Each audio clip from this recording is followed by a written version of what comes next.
Magandang araw po, welcome po sa aking channel, Love9 TV. Patalasasan po, meron po ba kayong mga properties na napapabayaan or non-performing assets? Plan nyo ibenta, pero wala kayong oras sa pagbenta nito. Kung ito'y pagkakatiwala nyo po sa amin, tawag lang po kayo sa aking numero, usap po tayo, gawin ko po ng video for free. Yes, libre po, wala po kayong babayaran. Tutulungan pa namin kayong mabenta ang inyong property. Kami na po bala sa marketing, sa boosting or paid ads. Even sa tripping, hindi na po kayo mapapagod sa pag-entertain ng mga buyers. Kami na po bala sa lahat. Tawag lang po kayo. Nandito po tayo ngayon sa Pansol, Laguna kung saan meron po tayong bagong video presentation. Dalawa pong hot spring resort. Ito pong napwestuhan natin yung Resort 1 at katabi lang nito ang Resort 2.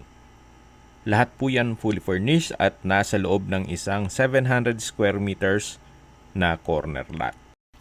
Titulado at kumpleto po ang business permits. Ito po'y operational at meron po itong Facebook page na meron pong 40,000 followers. Ang kagandahan po dito sa resort na to ay yung corner side o resort 2 ay pwede nyong gawing rest house. Then dito po sa resort 1 na mas malaki po ito ay pwede nyong paupahan up. Pwede po kayong tumanggap ng mga guest. Pero kung sakali man po na wala naman kayo dito sa Pilipinas o busy kayo sa trabaho, pwede pa rin kayong tumanggap ng guest dun sa Resort 2 para ito'y maging income generating. Isa pa po sa big factor dito sa area ng Pansol ay mismong ang mga kliyente o guest ang dumadayo dito. Kaya hindi na po kayong mahirapan sa pag-market nito. Dito po sa side na to ay yung jacuzzi. Then, yung pintuan na yan ay papunta naman sa garahe. Dito naman po yung main door na kung saan ito po yung naka-sliding glass door, then glass walls. Ito po yung living area. At tabi lang po nito yung billiard table na may overlooking naman sa swimming pool. At katabi lang po yung formal kitchen. Balik po ulit tayo dito sa my living area. Yan po, tunghayan nyo po. Lahat pong furnishings ay kasama po yan. Then meron na rin pong video okay na kasama na may home theater na speakers.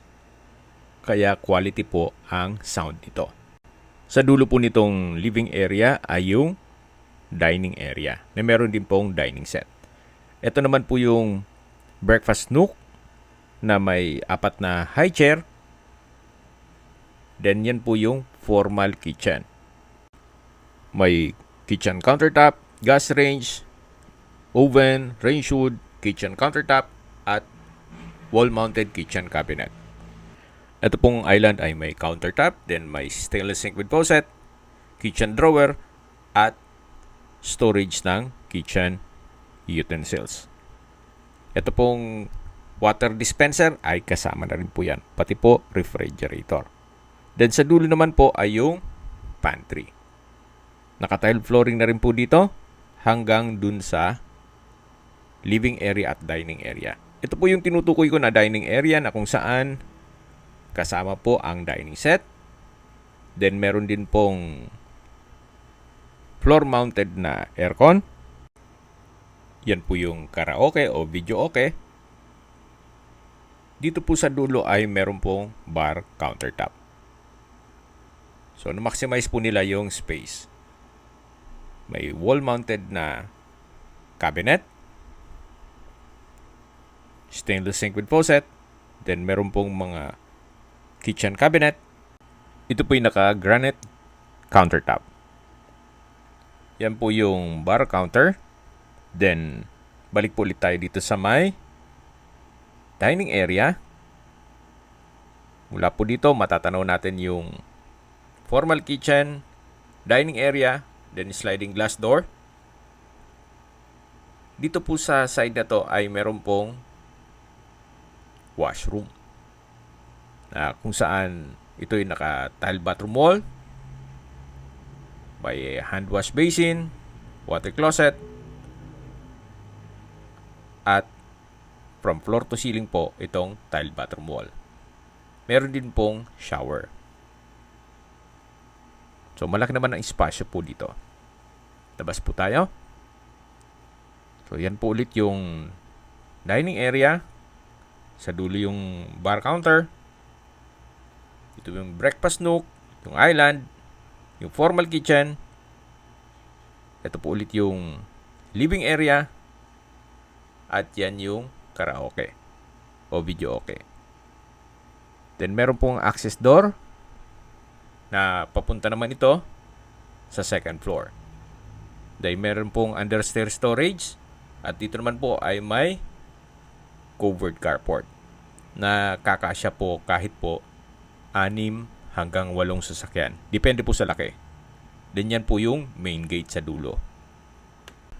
Mula po dito sa garahe ay meron pong malaking kwarto dito na kung saan kung marami po kayong guest ay kakasya po sila dito. Meron po itong mga double deck kaya kung mga groups or company outing ay ma-accommodate nyo po sila. So dito po sa dulo ay meron pong toilet and bath na kung saan kumpleto rin po. May water closet, shower, hand wash basin, vanity mirror, at ito'y naka-tiled bottom wall. Meron din pong hot shower set. So ito po yung toilet and bath dito sa first bedroom. So lahat pong kagamitan ay kasama po yan at meron na rin pong aircon. Paglabas nyo po, ito po ulit yung garahe. Then meron pong security grill. At dito naman po yung understairs storage. At aakit na po tayo. Samahan nyo po ako. Ito pong hagdan ay naka-tiled staircase. Then maayos naman po ang pintura na dito sa staircase wall. Dito na po tayo sa second floor. Meron pong another bedroom dito na napakalaki po ng espasyo. Naka-tiled flooring, high ceiling, may bed frame with mattress, then sofa bed. Ang ibang mga resorts po ay nag-provide sila ng mga extra bed. So, syempre, extra income na rin yon. Then, meron din pong sariling toilet and bath. May hand wash basin, vanity mirror, water closet with bidet, tiled bathroom wall, hot shower set, then may shower curtain. So ito po yung toilet and bath dito sa pangalawang kwarto. May ceiling fan na rin po pala ito. So again, ito po yung second bedroom. Then, naka-solid wood door. At, lalabas na po tayo. So, yan po may tubular railing. Mamaya po, tatawid tayo dyan. So, dyan po tayo galing kanina. At meron din pong another stairs na kung saan papunta naman to sa third floor. Samahan niyo po ako. Akyat po tayo. So, dito po sa third floor ay pwede po itong gawing function room. Multipurpose room, activity area. So, depende po sa magiging purpose nyo. Or kung hindi naman, another room na pwede nyong paupaan sa guest. Gawa ng kumpleto rin po dito. May countertop. Then, napakalaki po ng espasyo. Pwede maglagay ng living area. Then, bedroom. May mga sliding glass windows. Then, may refrigerator na rin po ito. So, depende po sa magiging purpose nyo once na ma-acquire nyo tong property.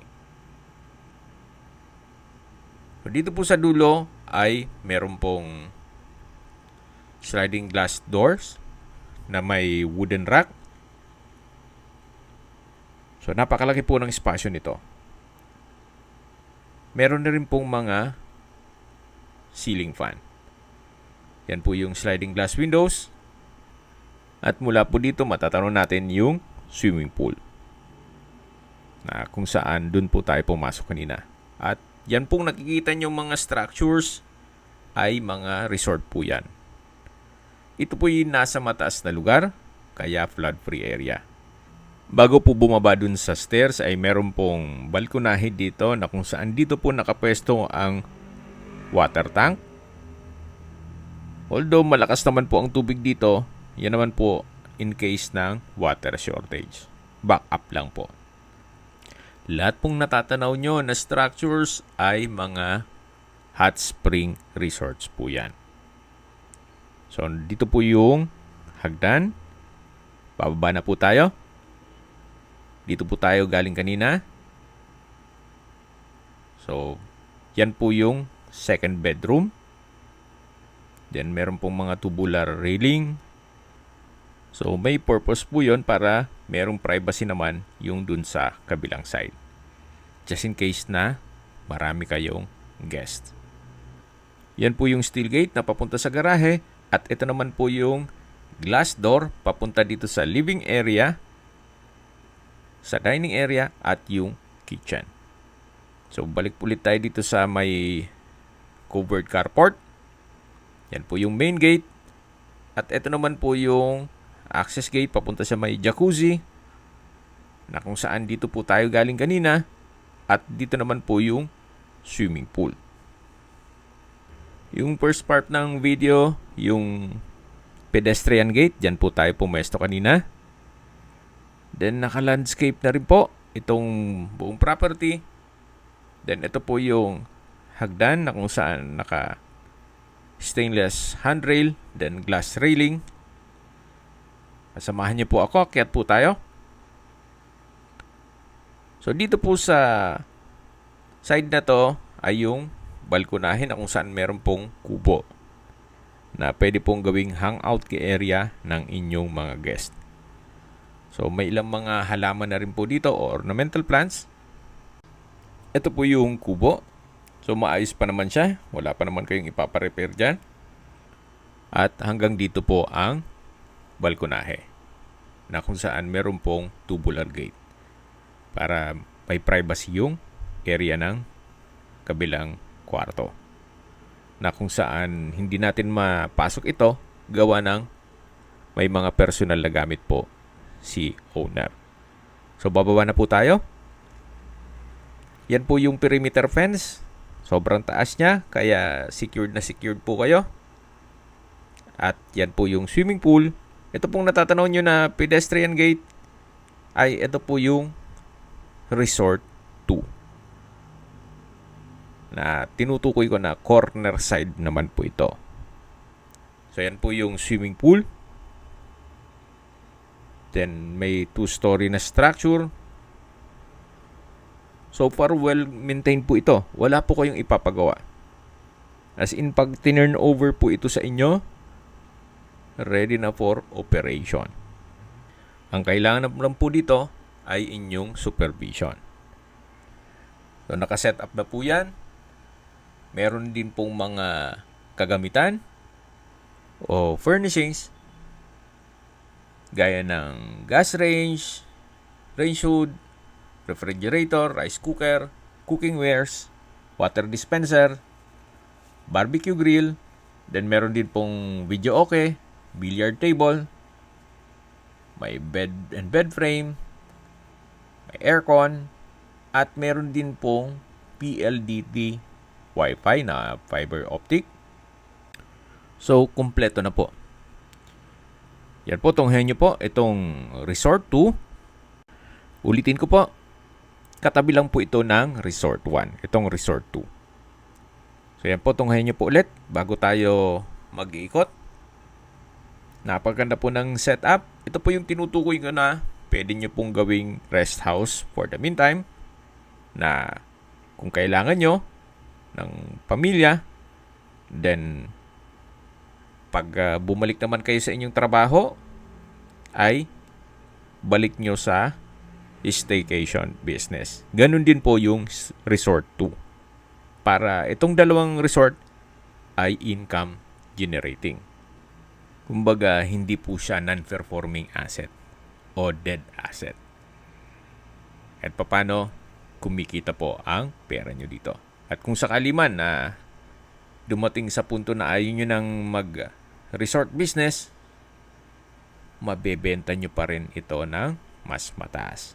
So, ito po yung dining area na meron din pong video okay na may home theater speakers, high ceiling, then may ceiling fan, then may sliding glass windows. Ito po yung receiving area sa tapat ng main door. Sa likod po niyan ay meron pong glass walls na overlooking naman sa jacuzzi at swimming pool. Ito naman po yung way na papunta naman dito sa entertainment area o game room, na kung saan meron po itong billiard table. High ceiling din po ito. Then may ceiling fan, may drop lights. At mula naman po dito ay may access na railing papunta dito sa swimming pool. At matatanaw din natin yung pedestrian gate na may access papunta naman sa Resort 2, kung saan dun po tayo galing kanina. Then dito naman po yung poolside at may artwork o painting.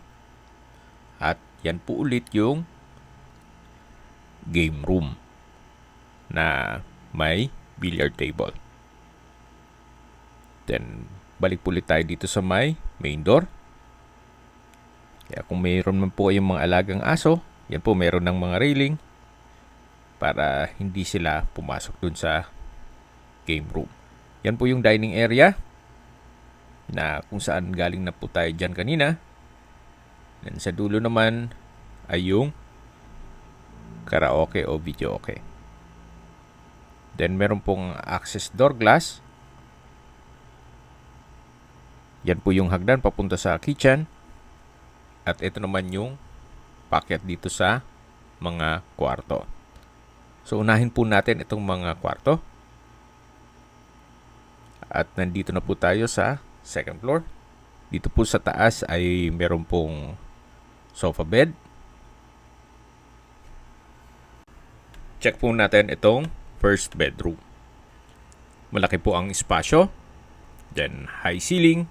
Sa dulo ay may customized glass windows. Then marami po itong double deck. Kaya kung sakali man pong malaking pamilya o company outing, ay kaya nyo pong ma-accommodate ito. Naka-tile flooring, maayos ang pintura ng ceiling at wall. So far, wala po kayong ipapagawa dito. Mula po dito sa sliding glass window, matatanaw naman ang swimming pool. Then sa dulo yung game room, yung jacuzzi, then yung dining area. At mapapansin nyo po, itong mga roof o bubong ay maayos na maayos pa po. So yan po, tunghayan nyo po ulit itong first bedroom dito sa Resort 2. Lahat pong nakikita nyong mga double deck, pati mga mattress nito ay kasama po. Then, meron po itong sariling toilet and bath. May bathroom countertop, water closet with bidet, vanity mirror, at bathroom cabinet. Ito naman po yung shower enclosure na may at shower set. Nandito na po tayo sa kabilang kwarto kung saan halos same setup lang po. May mga double deck at may sariling toilet and bath. Ito naman po yung papunta sa attic. So hindi lang natin maakyat ito gawa ng nakasarado po. So habang naglilibot po tayo at pinagmamasdan nyo po itong pangalawang kwarto, Pag-usapan na natin ang distance, location at travel time. Mula po sa National Highway, ang distance is 800 meters at ang travel time is 5 minutes. Mula naman po sa Bukal Bypass Road, kung saan madadaanan natin ito na may McDonald's, ang distance is 2.5 kilometers at ang travel time is 10 minutes. Yan po yung shortcut mula po sa Maharlika Highway. Ang daan nyo po ay Ayala Greenfields.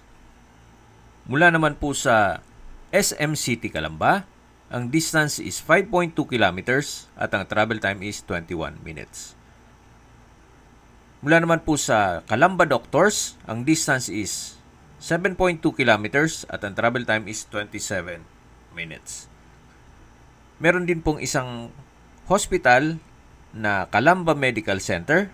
Ang distance is 5.7 kilometers at ang travel time is 22 minutes. Yan po yung lagi kong binabanggit sa aking video na dapat nyo pong i-consider sa paghanap ng property, yung meron pong malapit na hospital. Hindi ko naman po sinasabing sakitin kayo. Yan naman po for emergency purpose lang naman. At kung manggagaling naman po sa Manila o sa airport, ang distance is 53 kilometers at ang travel time is 1 hour and 18 minutes.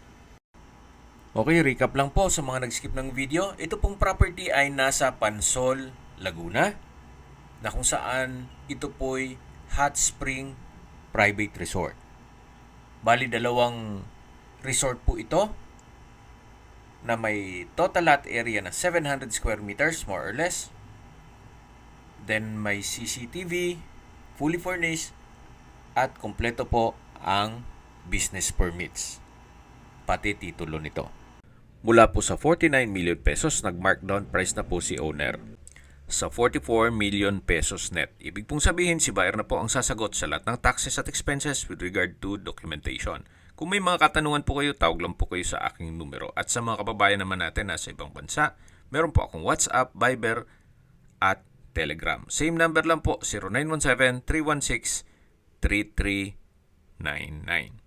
Sa mga nagtatanong naman po ng aming Facebook, meron po aming Facebook page na Nov9TV at Facebook Real Video. Meron din pong TikTok at Instagram.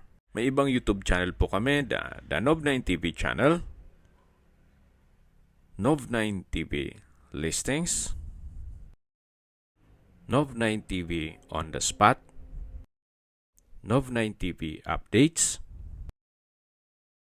at Nov9TV House Rental. Sana po naibigyan nyo ang video presentation. Paki-like and subscribe na lang po sa aking channel para ma-update din po kayo sa aking future listings. Kung sakali po hanap nyo yung mas malaking sukat ng lupa, meron din po kami ibang listings na pwede nyong pagpilian. Huwag po kayong mag-atubiling tumawag sa amin. Then, let us know your budget para malaman namin kung anong property pwede naming ilog sa inyo. Sa lahat pong viewers, subscriber at nagtiwala po sa amin, salamat po sa suporta. Ingat po kayo lagi at yung pamilya. Maraming salamat po.